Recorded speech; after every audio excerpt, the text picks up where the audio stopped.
viewings of Abraham Lincoln's body after his death. The first took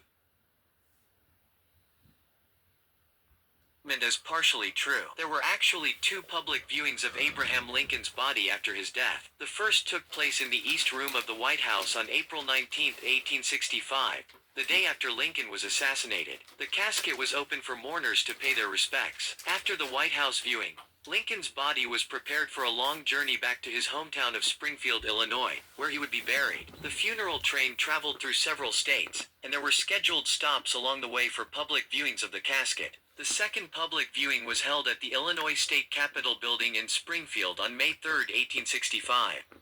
Again, the casket was open for mourners to pay their respects. It's worth noting that the sight of an open casket was not uncommon during this time period. Embalming techniques had improved significantly during the Civil War, and it became more common to transport bodies long distances for burials. Please kindly subscribe to the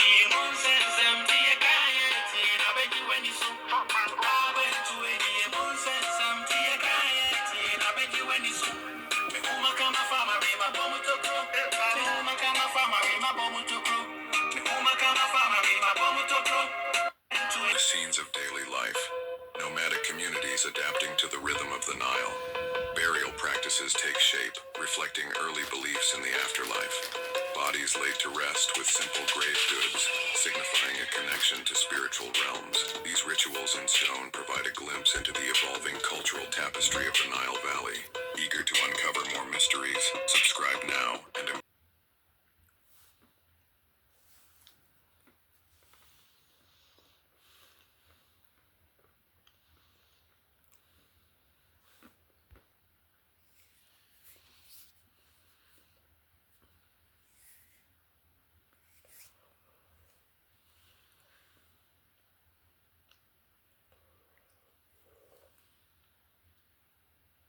من الموت غبوق وصبوح سيصير المرء يوما جسدا ما فيه روح بين عيني كل حي علم الموت يلوح نح على نفسك يا مسكين إن كنت تنوح لتموتن ولو عمرت ما عمر نوح. Everybody asked me, do I ever see a sign? And I said, this is my first sign I've ever seen working in a graveyard with that prophet there. What am I going to do today that I didn't do yesterday? What am I going to add to my life that's going to benefit my akhirah? Then the brothers outside will tell the brothers, lift the body. Once they lift the body, we'll take the stretcher, we push it that way. I'm washing my father today, tomorrow somebody will be washing me. Serve your parents while you're still alive. Let not a day come when you start to regret. Just wish my mother and my father was alive. I would have been able to do something. It's too late. It's always covered. That's the satar. Okay? You cannot expose that. Sometimes we are under the false sense of thinking to say, we are old boys. We can change as we like. We can't. Can you imagine a person has passed away? Even then, we are making sure that the satar is not exposed. So please be mindful of that. For a woman, it will be from the shoulder up to end of the knees. That also will be always remain covered. It doesn't mean we will not wash, but we'll wash it under that. That's how we will do it. So that's the first thing you need to remember. When you bring in a body over here, the first thing you need to do is make sure that you can remove. Sometimes what happens is there might be a plaster here, there might be a syringe here. So we make sure that everything is removed wherever possible. There may be times whereby if you have a main vein here, if you remove it, blood will spoil all over. So sometimes it's better for you to retain it, otherwise you'll not be able to stem the flow of it. In Islam, we are not allowed to alter the body in any shape or form. So therefore, you cannot start shaving person or cutting the nails. You can't do that. That is why it is important that sometimes we cannot actually remove major artery catheters because it would require stitching to close it, right? So therefore, we will just leave it. But wherever possible, we'll remove what we can at the same time. The only exception in terms of removal will be is if a woman has got nail polish. So they will remove the nail polish. Because remember, if a woman has a nail polish on, wuzu is not valid, neither is ghusl. So therefore, they have to remove it. They've got no choice. So that's the only exception you would probably do. Apart from that, from the male side of it, there is no exception. So area is covered. The first thing you would do is wash the private parts. And when you wash the private parts, you should wash it in such a manner with your left hand, with a cloth, so you're really not touching the body with your naked hands. Okay? So that's the first thing you should do. How many times should you wash the private parts? I always use a white cloth. Why? Because you will then know as you're washing whether it's clean or not really. You know? So that's what you will do from the first stage. Okay. We normally do the cleaning of the private parts ourselves. We don't let families do it because it's very sensitive and we would like to do it ourselves, so that's what we would do. So that's the first stage you would do. Thereafter, once you've cleaned that, then you would do, as you do it, what are the four varieties of ghusl or of wuzu? That's what you would do. So you would wash your hands, you'd wash your face, you do the masa, and then you would clean your legs. That's what we will do up to the ankle, as you would do in wuzu. Okay? You can follow the whole aspect, clean the up to the wrist. Then you can make sure that you can. What we do is we use a cotton wool to clean in the mouth and the nose. Because remember, the person who's passed away can't gargle or can't clean his nose. So the only way you would do is use a cotton wool. And cotton wool, you make sure that the mouth is clean and the nose is clean, okay, at the same time. And that will be done. Before you do that, it is recommended, when you start, it is recommended to gently rub the stomach. Why? Because if there's any residue, it can come out here. You can do it in two forms. Either gently rub the stomach, or you can gently put up here, so that also any residue can come out from here. That you can do as well. I prefer to do it because it's much better and much more dignified. Sometimes if you try and raise somebody over here, it's more difficult to do so.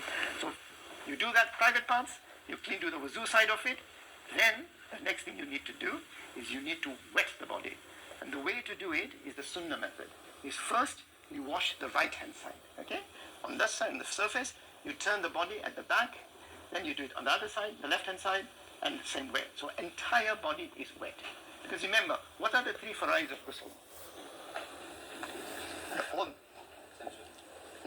All the body should be wet. Okay, that's one of the factors. Secondly, you should gargle to such an extent the body and the water goes up to the adhan zapu and up to the nose where the soft one goes through. When somebody passes away, you can't do all this. The main thing is make sure all part of your body is wet. That is compulsory. You cannot have any dry areas. So that's after you die. This will blow your mind. In Tibet, they don't bury bodies. They bring them to the mountaintops and leave them there to decompose. The body is usually dissected, the skin is removed, and the remains are coated with a mixture of milk, flour, tea, and barley to attract wild animals. The people of Tibet believe that this way humans pay their debt to nature. In reality, in Tibet, the ground is too hard and rocky to dig a grave, and sky burials found all over Tibet and open for visitors are considered more practical in society. Mythically iconic producer, there are several ingredients to a burial song that we can all use as inspiration. The first is groove. Legend says that Burial didn't use a DAW to make beats. He used an audio editor. He lined up his samples by eye and ear without a quantized grid. So for that sloppy feel, turn off the grid and piece together a groove by feel. Then there's the use of texture. Samples of rain, hiss, vinyl crackle and Foley feature heavily in his tracks. These all add to his depressingly dystopian aesthetic. He also pairs re-pitched vocal samples with nasty subby respaces. This contrast of light and dark is a great way to build a moody sonic palette.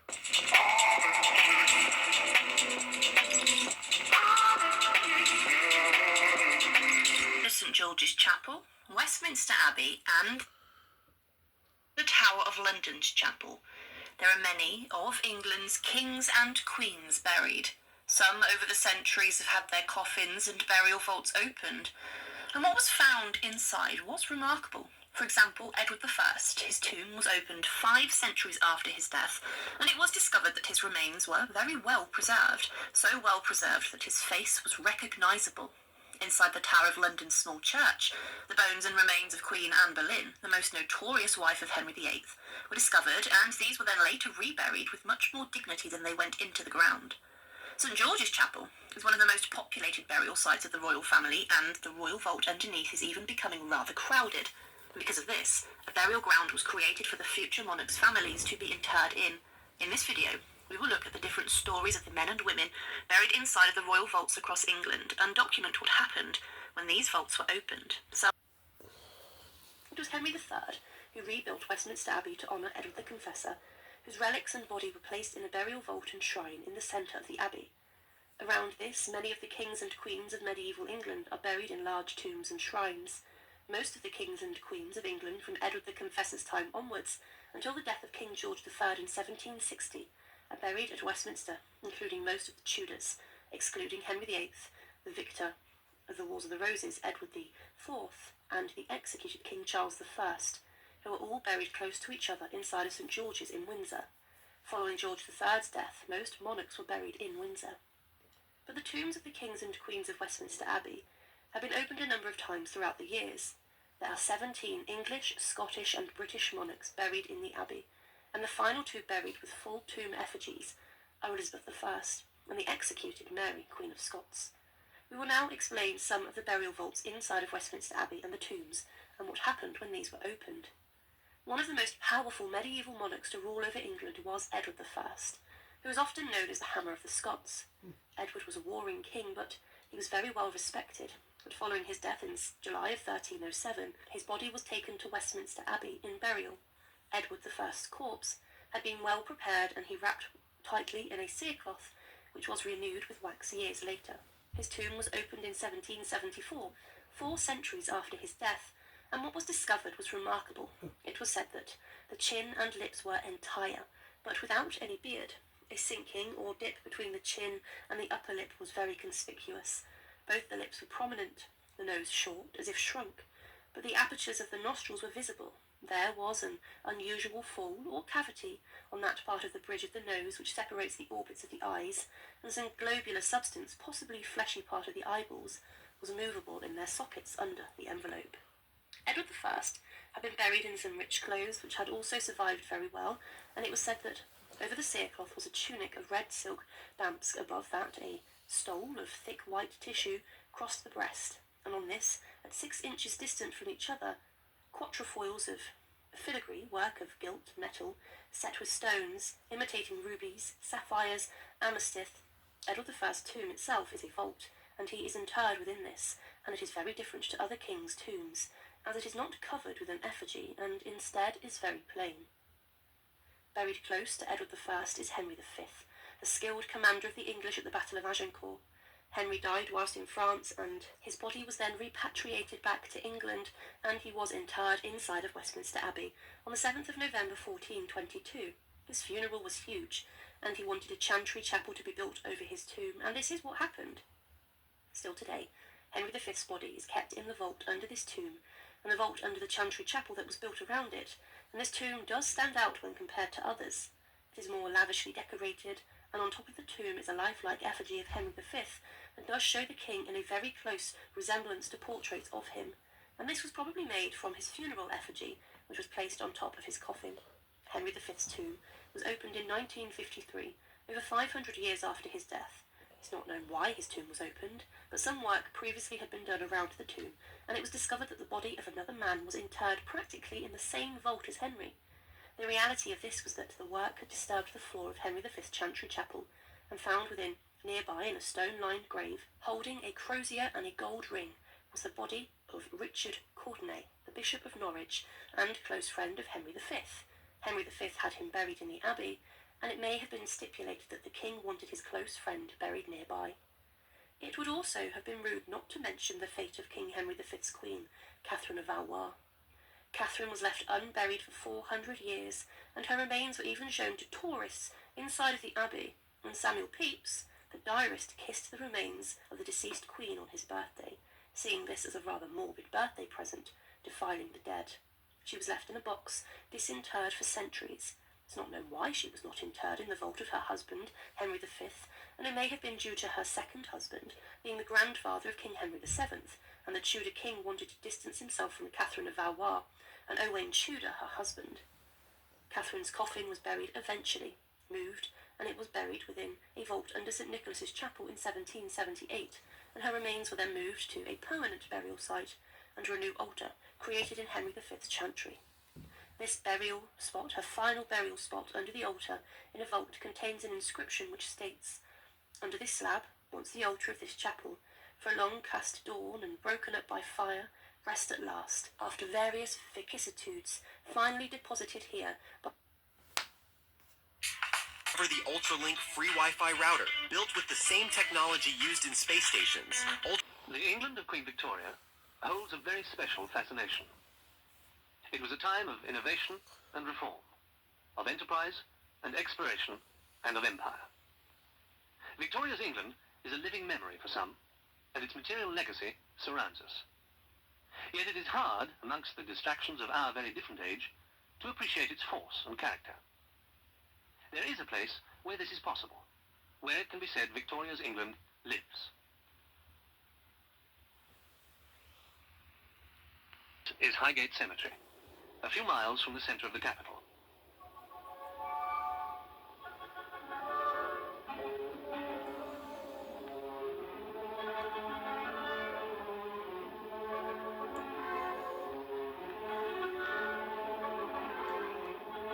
This place is at once a product and a symbol of Victorian society.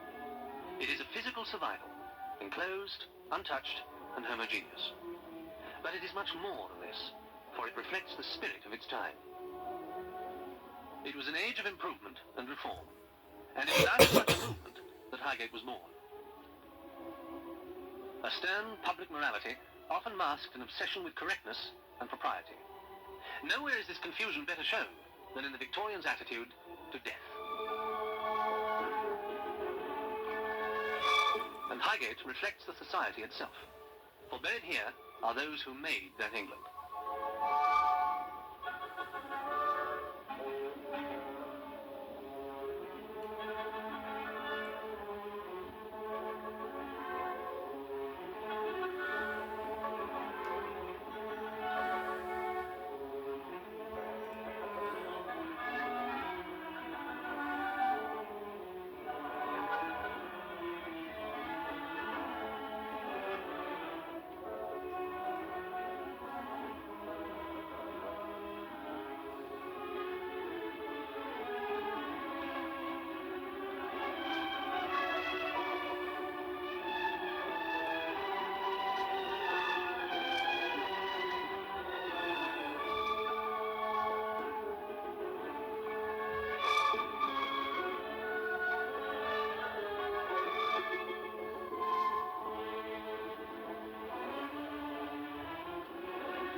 How was this extraordinary place created?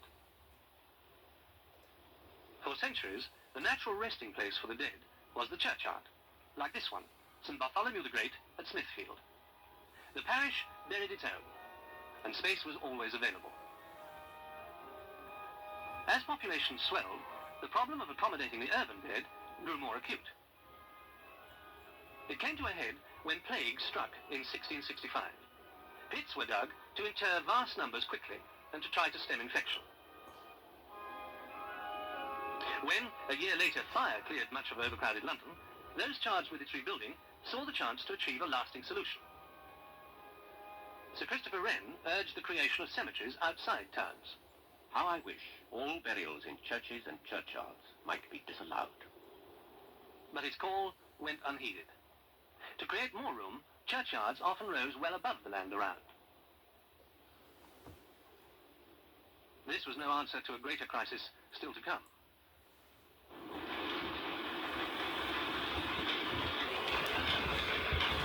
The Industrial Revolution changed the face of England. Labour was needed for the new factories. People moved in massive numbers from country to town. By 1840, twice as many worked in towns as on the land. In 30 years, London's population doubled. This vast influx brought huge problems.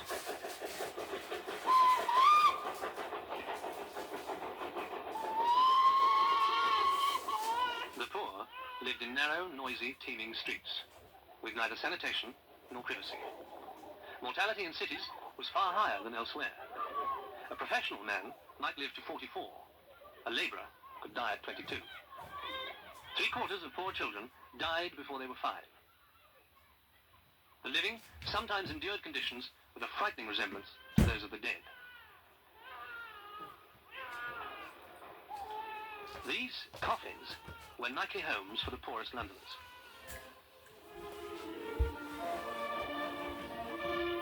The stinking Thames spread disease. Death was a commonplace. In 1 year, cholera killed 22,000, the same number as were slain in the whole of the Crimean War. Existing churchyards were utterly inadequate for the burial of so many dead, and most were soon hopelessly overcrowded. Death became a profitable and sinister trade. Private speculators opened burial grounds. Unscrupulous undertakers, dressed as clergy, conducted bogus and unlawful funerals. Coffins were crushed into pits with scarcely inches of earth between them. Corpses were disturbed for new burials. Grave robbers sold bodies for research. Coffins were emptied for reuse or as firewood. Nails and lead were stripped. Public concern at these horrific scenes was aroused by a few campaigning reformers, appalled at what they saw. A surgeon, George Walker, chronicled in detail the state of many private burial grounds. He complained, "Can it be, thought I, that in the 19th century, in the very centre of the most magnificent city of the universe, such sad, very sad mementos of ignorance, stupidity, and degraded morality still exist?" And to exemplify the problem, he described an area a few yards from the busy and respectable Strand. Here, in Clement's Lane, was the Enon Chapel, a meeting place for dissenters. Walker wrote, "The upper part of this building was opened for public worship about 1823. It is separated from the lower part by a boarded floor. This is used as a burying place and is crowded at one end, even to the top of the ceiling, with dead. I have often visited this Golgotha. Vast numbers of bodies have been placed here in pits dug for the purpose, the uppermost of which were covered only by a few inches of earth. I want language to express the intense feeling of pity, contempt, and abhorrence I experienced." Incredibly, the chapel above this reeking pit was used as a Sunday school and for public dances. A few yards to the south, close to the statue of a more renowned Victorian reformer, is the Church of St. Clement Danes, rebuilt to Sir Christopher Wren's design. Here too, huge numbers were once buried without ceremony, dignity, or care for the effect on those living nearby. Well might Walker complain. "Burial places in the neighbourhood of the living are, in my opinion, a national evil. The harbingers, if not the originators of pestilence. The cause, direct or indirect, of inhumanity, immorality, and irreligion." This determined campaigner would, however, have been encouraged by later events, for the remains of those so unceremoniously abandoned were reinterred, the inscription plates on their coffins preserved and displayed. There was no shortage of contemporary proposals for resolving the problem. The most bizarre was a plan to build a massive pyramid on Primrose Hill, higher than Wren's St. Paul's, with 215,000 catacombs on 94 levels, able, its sponsors claimed, to accommodate the city's dead for centuries to come. But more practical minds were at work.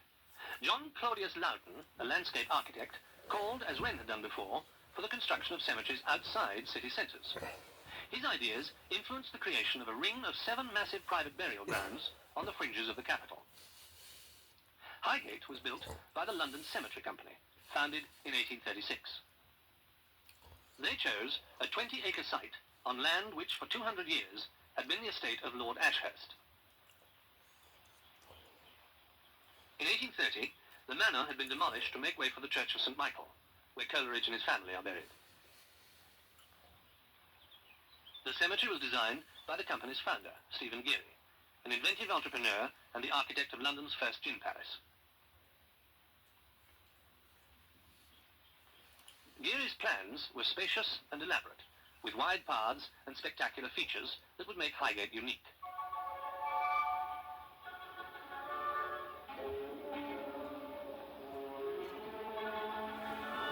St. Michael's Church still dominates the northern edge of the cemetery.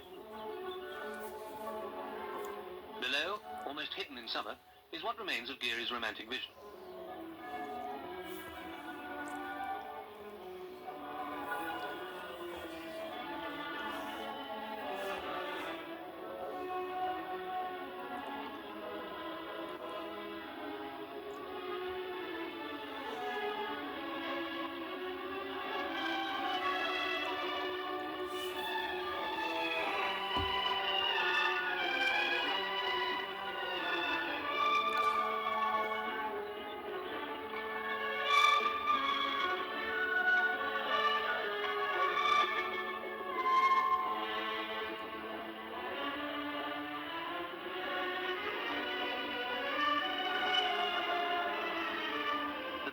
We represent the victims, and we have the right to ask the French justice system to finally try the Rwandan genocidaires who are on French soil. I believe that this is the most extraordinary crime that can exist. The crime of genocide has no statute of limitations, and so we must continue to fight for justice for the victims. Alain Gauthier is not alone in this difficult mission. Agatha and I were good neighbors.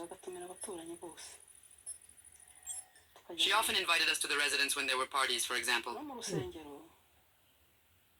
On Sundays, we went to Mass together. She was very religious, you know. But what I can tell you is that above all, she was very Machiavellian.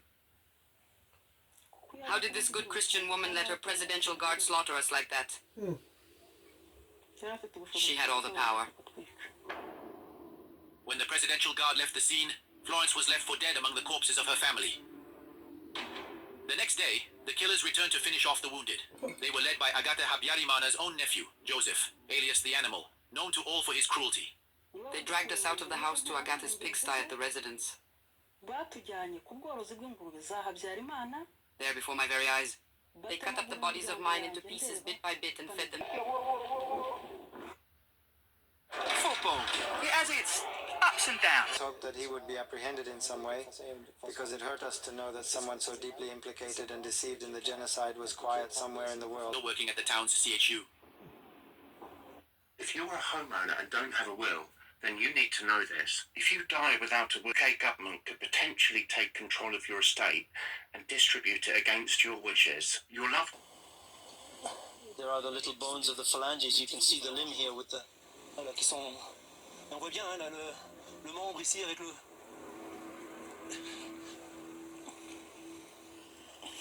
There's probably a whole body there. Un corps entier, hein.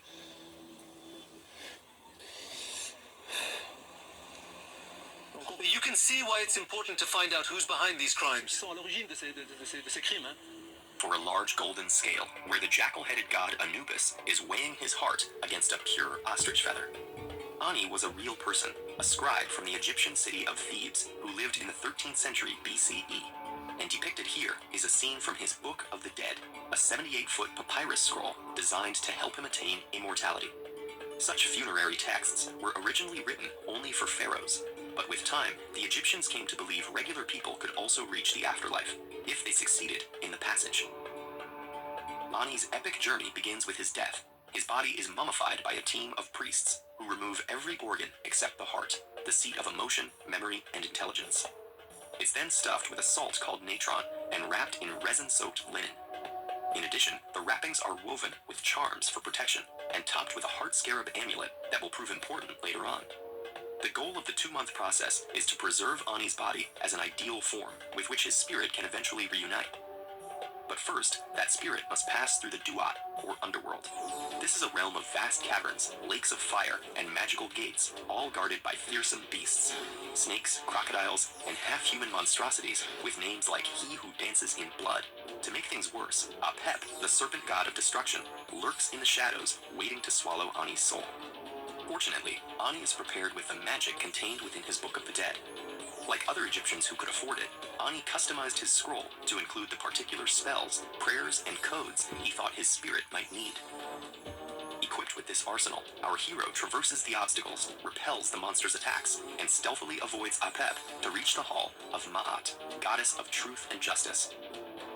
Here, Ani faces his final challenge. He is judged by 42 assessor gods, who must be convinced that he has lived a righteous life. Ani approaches each one, addressing them by name and declaring a sin he has not committed. Among these negative confessions, or declarations of innocence, he proclaims that he has not made anyone cry, is not an eavesdropper, and has not polluted the water. But did Ani really live such a perfect life?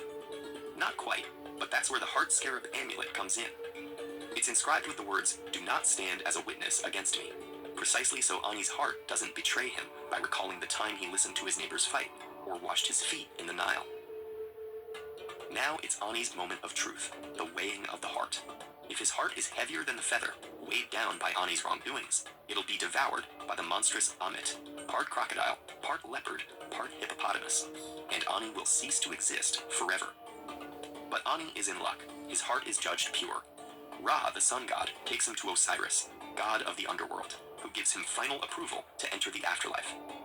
In the endless and lush field of reeds, Ani meets his deceased parents. Here there is no sadness, pain, or anger, but there is work to be done. Like everyone else, Ani must cultivate a plot of land, which he does with the help of a Shabti doll that had been placed in his tomb. Today, the papyrus of Ani resides in the British Museum, where it has been since 1888. Only Ani, if anyone, knows what really happened after his death, but thanks to his Book of the Dead, we can imagine him happily tending his crops for all eternity. First, we'll be heading to Cairo, today the capital of Egypt, for number 10 in my countdown top 10 treasures. The real trouble came from within the kingdom. His wife, Queen Tonle, wanted her son on the throne, so she hatched a plot to assassinate her husband. Now we know all about this because it's recorded on a papyrus that's now in Turin, and this historical event is known as the Harem Conspiracy. We're told that the plot failed. The conspirators were arrested and were sentenced to death. But what happened to Ramses? Is there any evidence on this mummy that tells us exactly what happened to Ramses? Here's Egyptian treasures. The Rosetta Stone. The experts began by looking at the Greek, which they could still read, and they found the word Ptolemy, which they knew was a pharaoh's name. The challenge was to find the ancient Egyptian equivalent. What they did was they looked in the hieroglyphs to try to find a cartouche that's a bullet-shaped thing, and inside that's where the pharaoh's name was always written. This was the very first word they were able to read in ancient Egyptian hieroglyphs. The first step in deciphering a language that had been dead for 1,500 years. So down here, you've got the name Ptolemy in Greek, and then up here is the name Ptolemy in ancient Egyptian, but this is how they managed to decode it. So, what you have is a square that stands for a P, a semicircle for a T, that kind of rope shape is an O, the lion is an L, underneath here you've got an N, and then these two reeds are a Y. So slowly, it meant that they could start to piece together an ancient Egyptian alphabet, and that meant they could suddenly translate ancient Egyptian. And next, weird dead bodies of pharaohs were brought here to be buried in tombs cut into the steep sides of the valley. Hidden within this rocky terrain are 63 tombs, and they're just the ones we've found so far. They include the tombs of the most felt futuristic.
Has a name that sounds as though it may be straight out of the pages of a fairy tale. The Dragon's Blood Tree is an evergreen tree that's only found on Yemen's Socotra archipelago. It is an ancient and revered tree with a distinct appearance and blood-red sap. One? No, not one. Fall on the face? The open umbrella shape of the Dragon's Blood Tree is utterly unique, and the clusters of these trees on this ancient landscape look as if they were conceived in a fantasy film. But the magic of these trees is not only in the astonishing appearance, they also bear a deep red oozing resin, which gives the tree the appearance of bleeding, but which also has some unique medicinal properties. The sap has been used to treat all manner of ailments, from ulcers to diarrhea, and it's also famed for its use as a varnish on violins, dyeing wool, glue for pottery, and even as a makeup and toothpaste. This is the only place in the world where this extraordinary species of tree grows, and as the climate changes and the war continues to rage on the mainland, the future of this unbelievable place, for now, looks uncertain.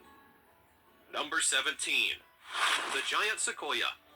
Giant sequoia trees are the supermassive conifers that are native to California's Sierra Nevada mountains.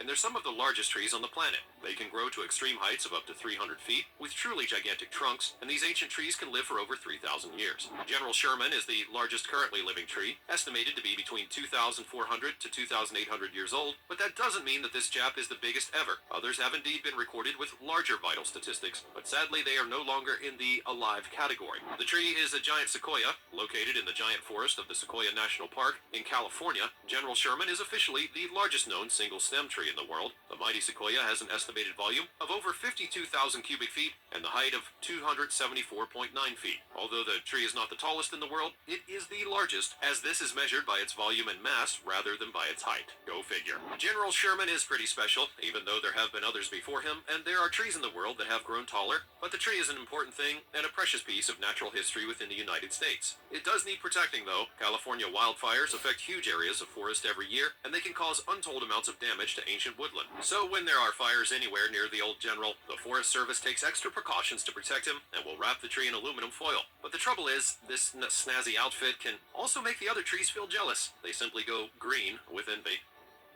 Number 16. Mangrove trees.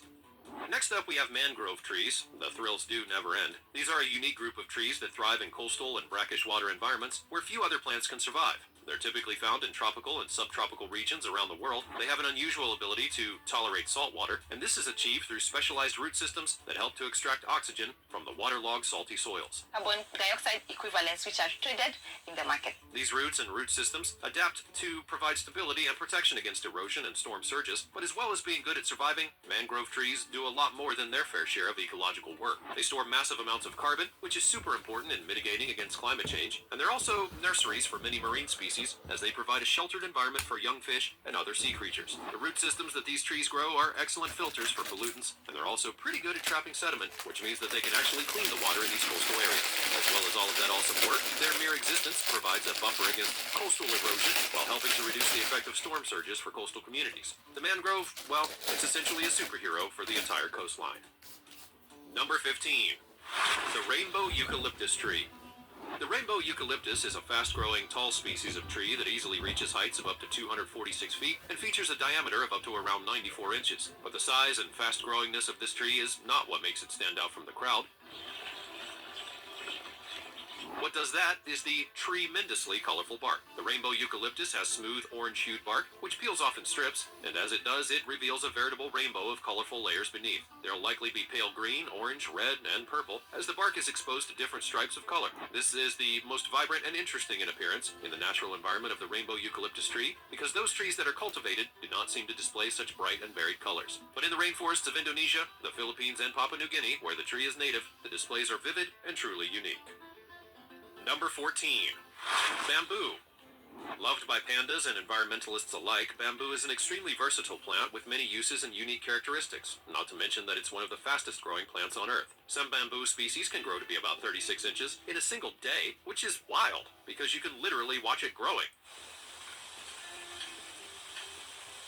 Bamboo can be found all over the world, but has been especially used in Asia, Africa, and the Americas, where it has traditionally been used in construction. Its strength-to-weight ratio makes it excellent for building, for structures like houses and bridges and scaffolding, and it's also used for making furniture, flooring, and even musical instruments. Beyond being used for construction, bamboo has a wide range of applications. It's used in the textile industry to make fabrics and clothing, and bamboo shoots are a nutritious and popular ingredient in many Asian cuisines. The plant's pulp is used for paper production, and it's an eco-friendly alternative to wood. Bamboo is used for the making of of tools, handicrafts, and even as a raw material for biofuel, and moreover it plays a crucial role in environmental conservation. Its rapid growth and extensive root systems help to prevent soil erosion, promote water conservation, and sequester carbon dioxide out of the atmosphere. It's a veritable wonder plant, and is so fashionably eco-friendly that you can now find almost anything that you can think of made out of the stuff. Toothbrushes, diapers, and maybe even an electric car.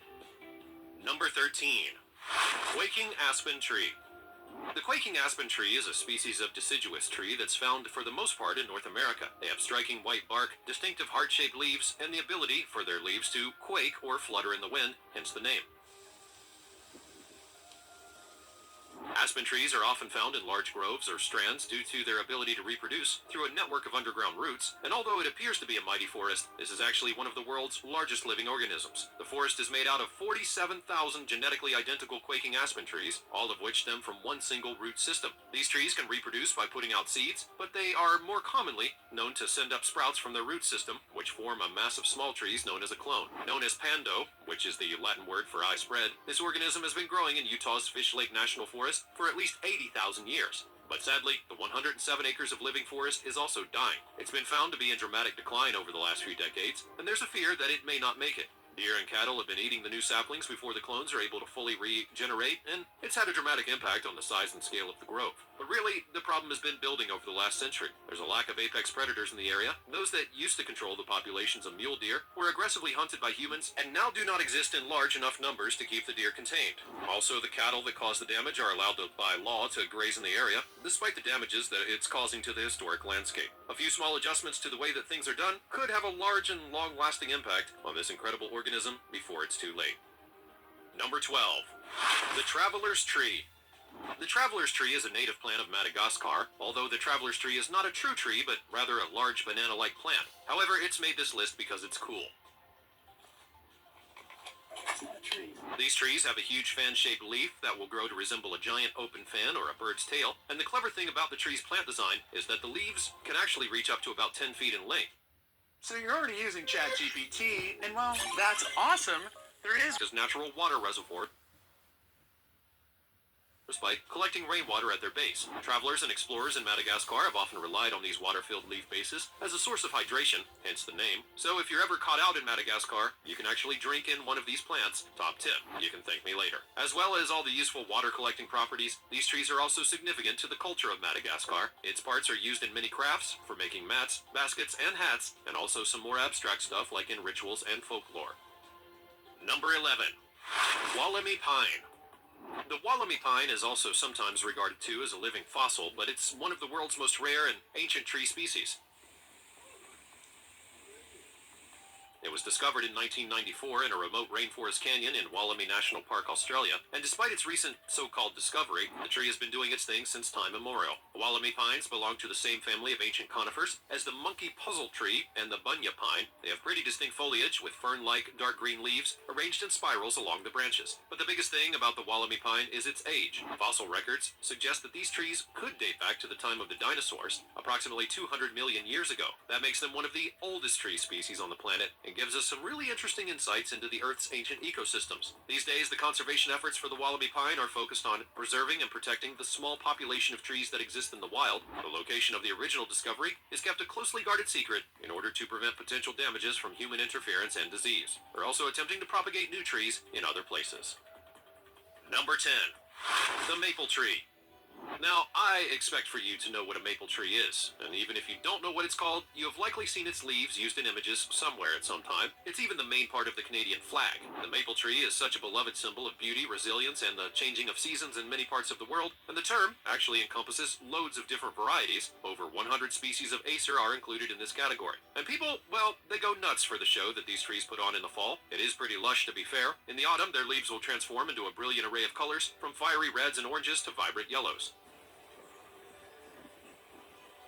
The seasonal display attracts tourists and nature enthusiasts alike, making maples a beloved tree species in regions with deciduous forests. These people in America are hilariously referred to as leaf peepers. Maple trees also have fairly major cultural and economic significance. The sugar maple in particular is valued for its sweet sap, which is harvested to make maple syrup, an iconic North American product. I mean, what would pancakes even be without it? I shudder to think. Beyond just eating, maple wood is used in furniture, flooring, and musical instruments due to its durability and attractive grain patterns. And of course, these trees are also essential to the environment, providing habitat and food for a variety of wildlife species. But what do you think? Do you appreciate the maple tree? Go ahead and bellow all about it in the comment section down below. Number 9. The Wawona tree. Once one of the most famous and photographed trees in all of Yosemite National Park in California, the wagon tree can be found in the Mariposa Grove of giant sequoias and was known for having a tunnel carved through its massive base, allowing vehicles to pass through. Now, much to the delight of the then booming road trip-taking American tourist, it was a massive photo opportunity, and they didn't even have Instagram. The tunnel was created in the late 19th century as a means to attract tourism to the grove, which is something that's been regretted in some ways ever since. Over the years, countless tourists have driven through the tree, and they were thrilled by the crazy sight of it. People had more simple needs for their entertainment back then, it would seem. However, in 1969, due to concerns about potential harm being caused by vehicle traffic and environmental degradation, the tunnel would be closed to cars. This tree has remained accessible to pedestrians until it finally fell down during a snowstorm in 2017, marking the end of an era, so that's a bummer. However, you can still go and look at the other really massive trees in the Mariposa Grove, and they are awesome now, aren't they? Number 8. The Angel Oak Tree.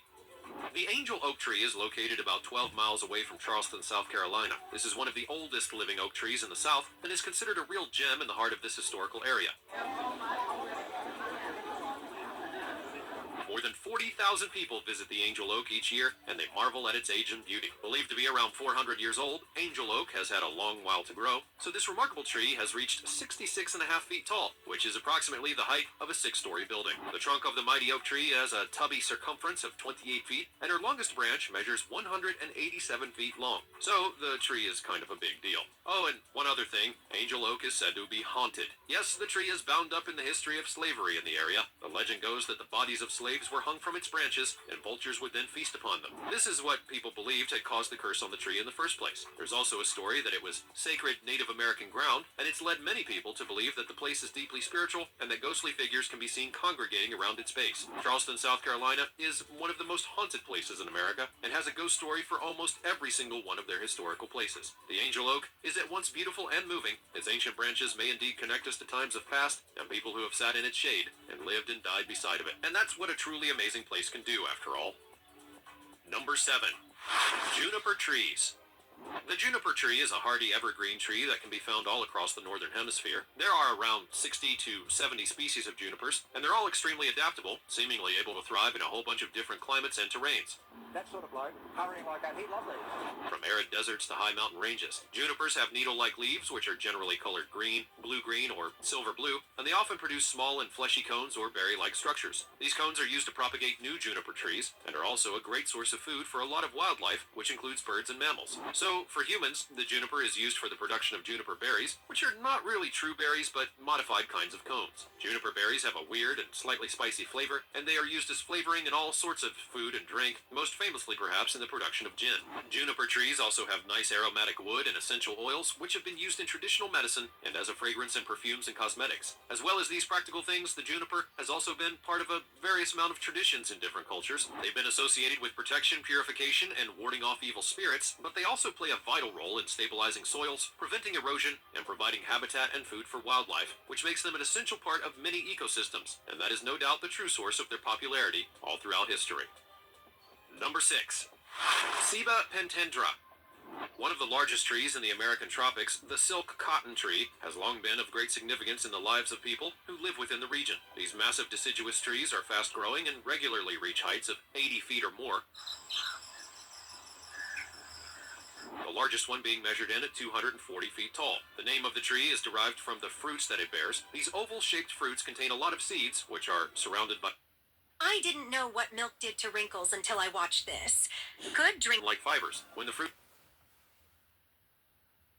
roots ripen, these fibers will then rain down from the trees, thus giving the trees the name of silk cotton. In Asia, the stuff is known as kapak and is used in many different ways, often as insulation and padding in quilts and flotation devices, or for pillows and mattresses. As well as the fibers, the tree's flowers are considered to be an important source of nectar for bees and bats, and it's actually the bats that do most of the pollinating of these night-blooming trees. And then there are the additional folklore elements that surround the tree. Its bark is used in a traditional aphrodisiac concoction, and the tree is featured heavily in ancient Maya mythology. The tree is still considered to be sacred in some places in South America today. Number 5. Baobab trees.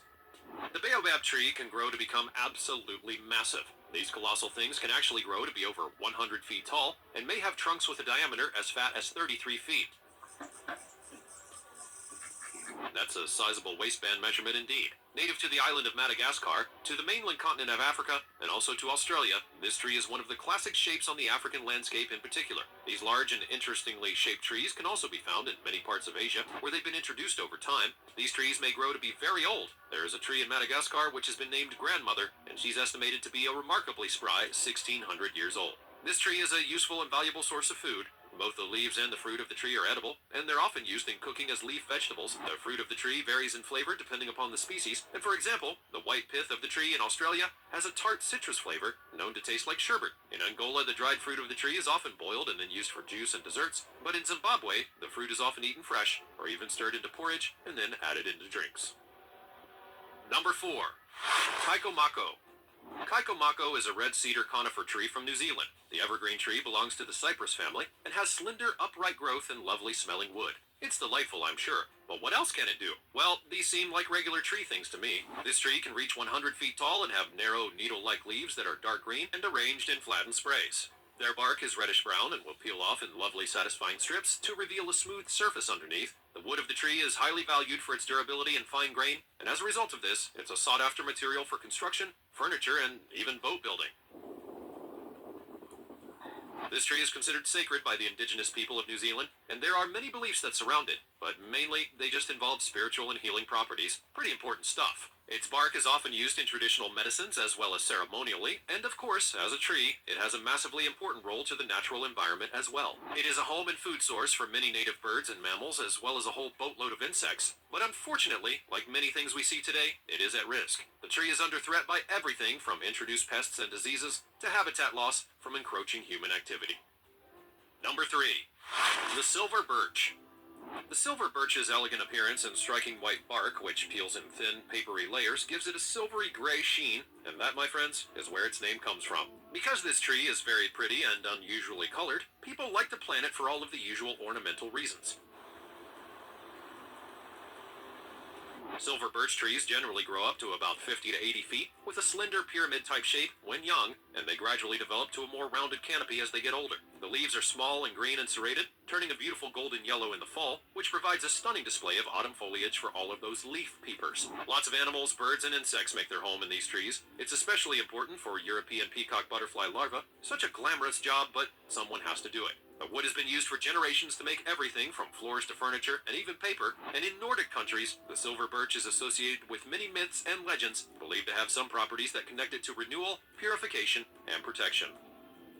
Number 2. The Kori tree. The Kori tree is an iconic coniferous species that is native to New Zealand and one of the world's largest and longest-lived trees. It holds immense ecological, cultural, and historical significance. They grow to a colossal size, with some of them reaching 160 feet and a trunk diameter exceeding 16 feet. Some of these trees are estimated to be over 1,000 years old, which makes them amongst the longest living trees on Earth. Their timber is highly prized for its quality and durability and has been used for various purposes, including shipbuilding, construction, and carving. These days, the tree faces threats from soil-borne pathogens which cause Kori dieback disease. Strict biosecurity measures are being implemented to combat this threat while preserving the tree for the future. Number 1. The Areca palm tree. The areca palm, or butterfly palm, or even bamboo palm, is a palm tree, from Madagascar and other places in the Indian Ocean. These palms typically grow to be 6 or 7 feet indoors and are used for a lot of landscaping stuff, but they can also reach 20 feet when planted in their natural outdoor habitat. These plants sometimes in the smaller houses and yards that we have. They have a distinctive tropical look that you would imagine when you think of a palm tree, and they're really good at purifying the air. They're effective at removing indoor pollutants such as formaldehyde, benzene, and others, and I'm now worried why there's even formaldehyde just randomly in the air in my place. I best go buy a palm tree for myself. That'll definitely fit in my tiny house. Well, that's all from the world of amazing trees. Which one blew you away the most? Let me know all about it in the comments section down below. Check out the other cool things on the screen, and I'll see you next time.